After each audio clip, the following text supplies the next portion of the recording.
Greg Heffley, can you please come to the front of the room and do the problem? Yo, mama. Excuse me?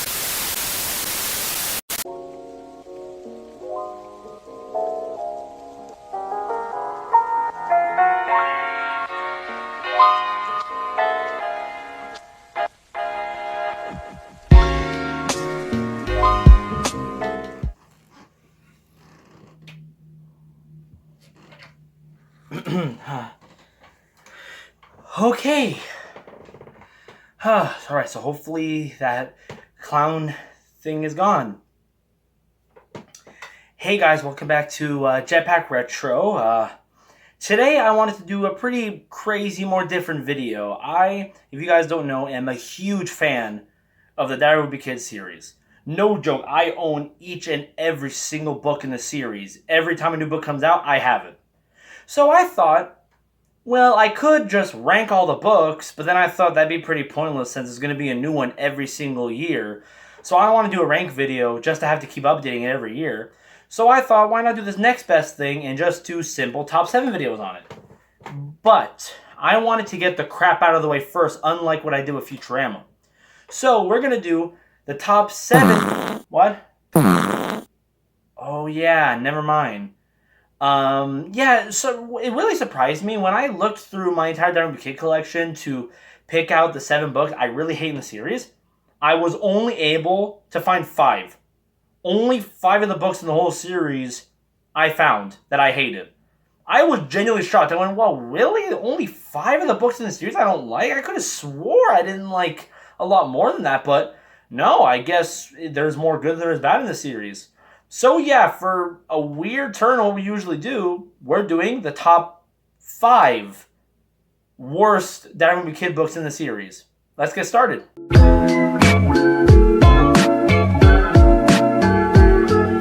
Okay, starting us off here with number 5 is Wimpy Kid Old School. Yeah.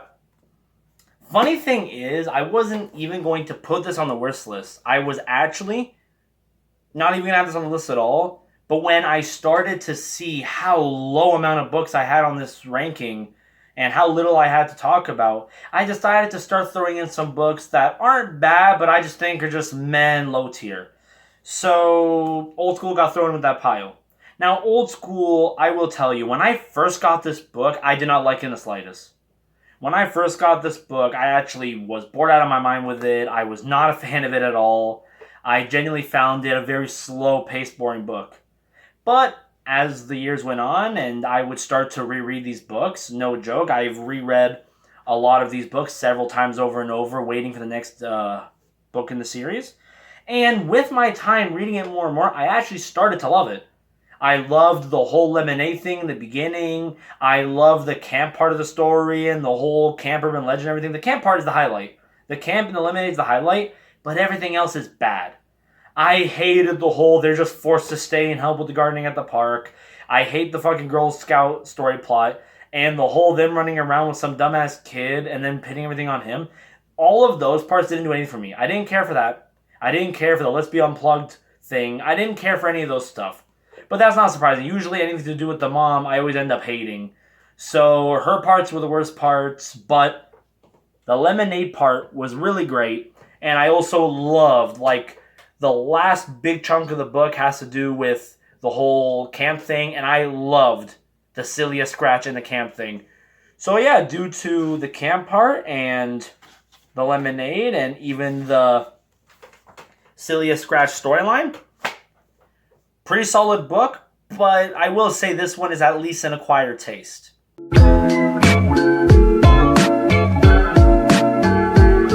Oh boy, I had such a weird relationship with this one. Oh god, did I have a weird relationship with this one. Number 4 on the list is The Deep End. Now, let me say something about The Deep End. When I first got this book, I will say a few things. One, I actually loved that it continued the story of the last book. The last book before this one had a plot, and they actually continue that plot here. I thought that was brilliant. I went, wow, you're actually going to continue the plot of the last book and show that this stuff matters when usually you don't? That's awesome. It's always rarely when they do, like how they'll rarely continue the fights with Rowley. I think that was the only story plot they actually paid attention to and continued through the first book down to Dog Days and then down to The Ugly Truth. But this one continues the story of the last book, and the only reason why this one is only number 4 and doesn't go lower is because the whole majority of this book is about them having to camp, live on the road, and spend life in an RV for now. And I won't lie, the RV parts are actually really good. I love the RV parts. I love the parts where they're camping and stuff. Once again, you're going to be hearing this a lot. All the parts that have to do with the mom, I despised. Like, the mom does nothing in each one of these books but just force her opinions on her family and other people and does nothing but bitch and whine and ruin stuff. I mean, there's a part in this book where they just won't, where the dad just goes, let's just chill and enjoy nature in the campsite, and she forces them to walk, do all this stuff, cause problems to happen, and I'm sick of it. It's usually always her. It's usually always that stuff, and that's why this only gets a number 4 slot. This one, I can't call a good book. I do think this is a bad one in the series. I do think it's a bad book. The RV camping, and even the Eden Park they go to at the end to try to mingle with other RV people, those parts were great. But everything else was horrible. The mom is as worse as she ever has been in this book. And they even have, I don't know why, Jeff Kinney in this book has an obsession with religion for some reason. Now, I don't mind religion. I'm just not comfortable around it. Because I think people get a little too, it becomes way too hot of a topic. And there's so many parts in this book where he talks about it and it gets mentioned nonstop. There are whole parts of this book. Like, there's one part where he talks about God and the creation of animals and humans. There's another part in the book where he talks about Noah's Ark and how the Ark worked. There's another part in the book where he kind of discusses the 10 Commandments. And I'm like, dude, relax. I'm just trying to let myself relax and rot my brain away with another funny book in the Wimpy Kid series, alright? So, with all those reasons, and maybe a bit more, that's why I guess number 4.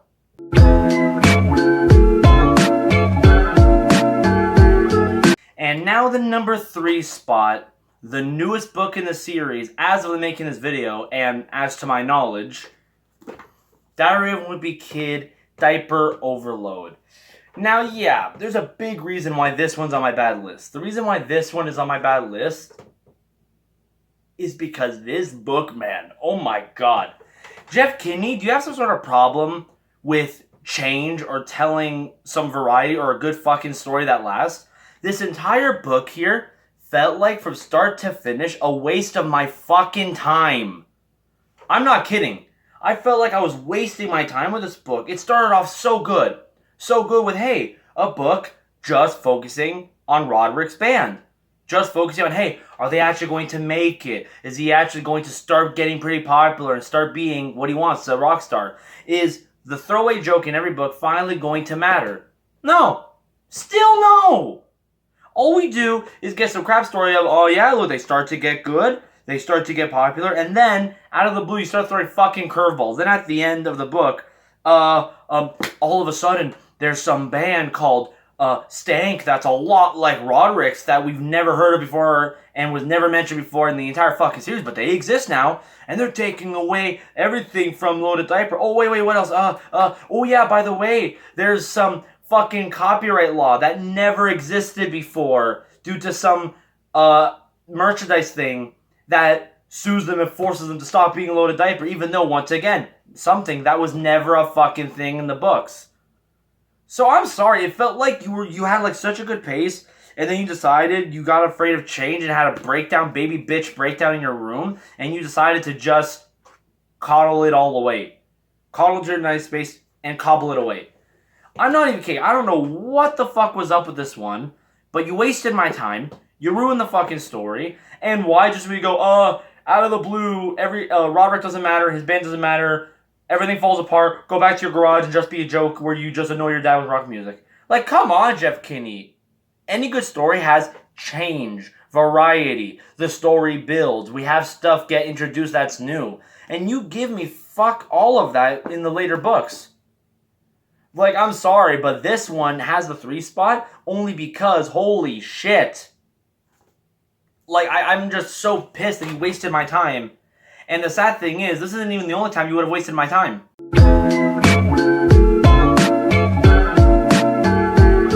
Now, this next entry might be a bit of an unpopular opinion. No, cut it.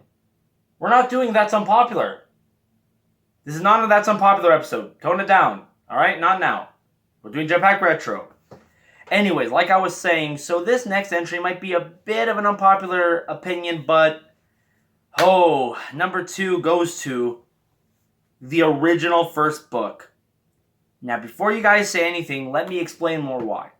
I do like this book. I mean, hell, if it wasn't for this book, I wouldn't have bought each and every single book in the series. But sadly to say, out of all the books, and like I mentioned before, how I've read them over and over and over multiple times, even that piece of crap one we just talked about, I've read multiple times, I have never ever reread this one. This is the only one in my collection I have never touched again, I have never reread again, and I have never ever felt like reading again. I've read each and every other book in the series multiple times over and over and over, but never this one. This is the only one I never want to deal with, I never want to bother with, and I just don't feel like touching. And I think that comes to be because of some plots in the story.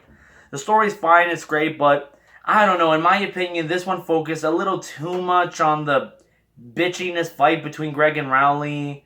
It focuses a little too much on the bully characters, like when they go to Halloween, they have that stupid thing with the bullies, and the bullies come back just to attack them at the end of the book, and they won't leave them alone.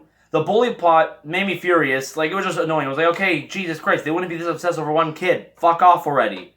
And I seem to be right, because later in the books, those guys never become a thing again, so tone it down. The bully plot with those big kids that are doing all the shit to them threw me off. The whole Halloween part was done badly here. I read other books in the Wimpy Kid series that did Halloween way better. And it was just, I don't know, it has a very slow pace to it. Like, it starts off with just, oh yeah, Diaper Wimpy Kid. And then it ends up going with, alright, we got Rowley. Rowley's going to be the main plot of the whole thing. Rowley's going to be focused the entire time. Rowley's going to be this whole thing. And then we have teens just to make it go higher.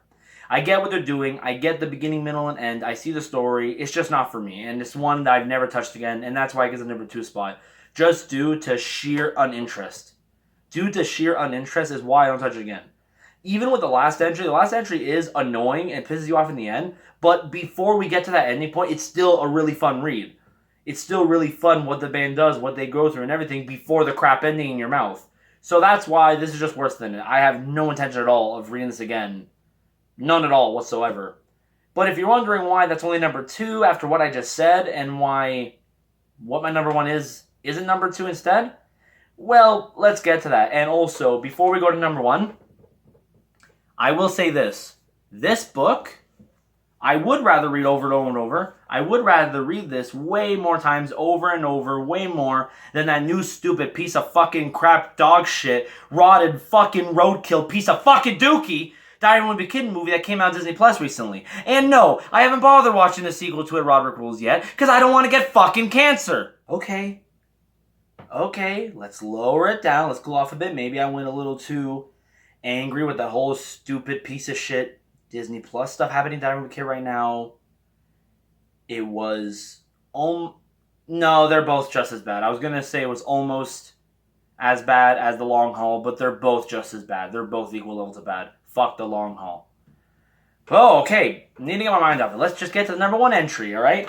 And number 1 entry in the Wimpy Kid... Oh, fuck me!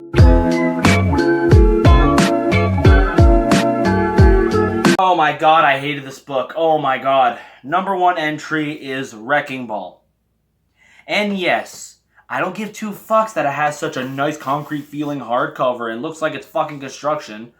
That always bothered me as the series went on. Why did we go from just diaries that were just a different color each diary, and then we went from, fuck it, just make the entire book just look and feel like the theme? Well, I'm not going to say it's not cool, it is. It's just, it doesn't fit with the rest of the books in the series. It doesn't fit with the simplicity of this. Even after they ran out of colors, when they did the Meltdown and stuff, all they did was just start fusing colors for those books, and they could have just kept doing that. I don't know why we went with this. But anyways, enough about the cover. This book, holy fuck. Talk about such a buzzkill. Like, the book starts off a little good. The only part, I'm not even kidding, there's only one part in this book I like. Only one part. And the only part in this book I like is just the beginning with the garage sale. That is it. I only love that part. It's so stupid. And it's so bad that it ends up falling after that. Like, I only like this beginning part with the yard sale. That is the only part that's good. And then after that, it goes downhill. They start a nice plot about, maybe we should renovate the house. And then we get this, alright, majority of the book after this, half of the entire book is just going to be construction humor. Just construction guys going through hell, construction gags, silly, wacky construction. And then we get to the part that makes me never want to pick a Diaper Kid book again. The finale part where we have them finally decide to make a big change. And I would have loved this for the series. Thinking about moving houses. Why not? It would have... it would have breathed such needed life into the series. I don't know about you, but as the books go on, they start to feel dead. It's always going to be just Greg and Rowley fighting. Greg and Rowley this, Greg and Rowley that. Rowley's having a bitch fit again. Rowley's having a breakdown again. Greg's being an ass again. It's going to be the same shit. And then when they do make, because there's a weird part in the books where they start to just go on adventures and vacations a lot, like with the long haul and the whole getaway, they start to want to get away from that environment because they know it's getting stale.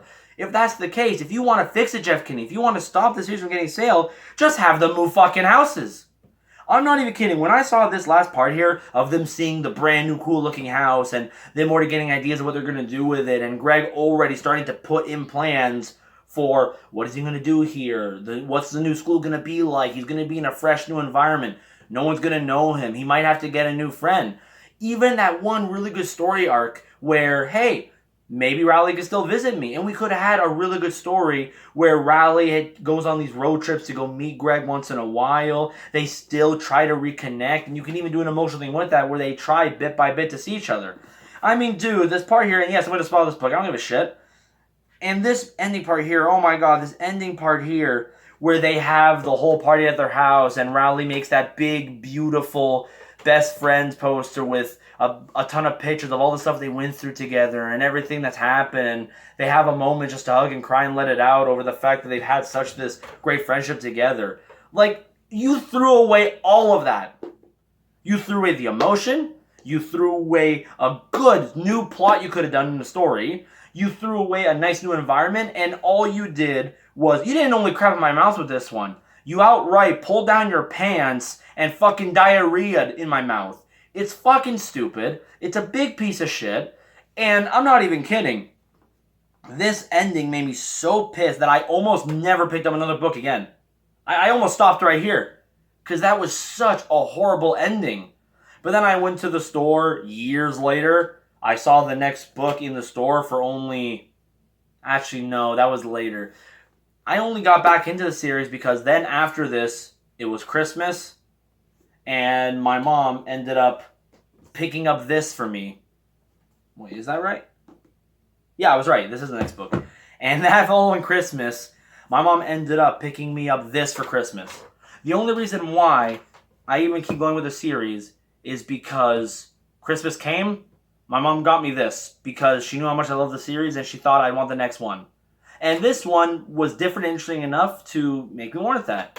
And now you guys know. Remember how I said this continues off the last book? Yes, it continues off this. Over what the cover shows, they now have to live in an RV. I don't give a shit if I just spoiled that. These two books don't deserve any restrictions, or read it yourself. But yeah, and then after that, the only other time I ever picked up a book was when I went to the store. I was just walking by. I saw... Oh, what book was it? Oh, yeah, that's it. I saw that sports one, I think Big Shot, for only $10. And I went, sure. And I just picked it up for a quick read. But that right there is the top 5 worst Diaper Kid books. I'm genuinely shocked it wasn't more than that. I was expecting my usual top 7, but there wasn't actually enough bad ones for me to do a full 7. And yeah, you know what? Congratulations, Jeff Kinney. I didn't entirely hate your whole series. There was actually a lot more good than bad. But then again, that just goes to show that there's a reason why I fell in love with the series when I was a kid. I picked this up when I was in elementary. They were doing those little booklets you could get where you scratch off stuff you want, the book fair, and then they would give it to you. I saw this there. I genuinely thought in my dumbass kid brain that the title said Diarrhea of a Wimpy Kid, so I picked it up laughing my ass off. Ended up reading it, and the mix of art and cartoons and a kid going through all this stuff and all these wacky adventures that you can relate to and you can see happening to you and you going, yeah, I remember that stuff when I was growing up. And mixed in with the idea of, yeah, it's a kid doodling in his journal. I mean, I would doodle on my math homework all the time. It connects with you on so many levels, and there is a special place in my heart for the series and always will be. This will always be the first book series I ever fully picked up and read beginning to end. The only book series I still stick with to this day. And it will always be, I guess, my number one favorite book series of all time that I will actually continue with. Despite the crap, sadly, I'm still stuck with it. But that's all I got for this. I hope you guys enjoyed going through the top 5 worst ever kid books. If you guys like, or if I feel up to it, maybe we'll make this our own mini retrospective, and we will do top 7 best Diamond Kid books next. And if you guys even want, maybe I'll finally talk about those fucking movies. That would be a good one. Rank all the movies, and even take a look at the spin-off books, like the Rowley series. Alright, guys, now... Breakfast! Oh, fuck! Oh, fuck! Not again! Not again!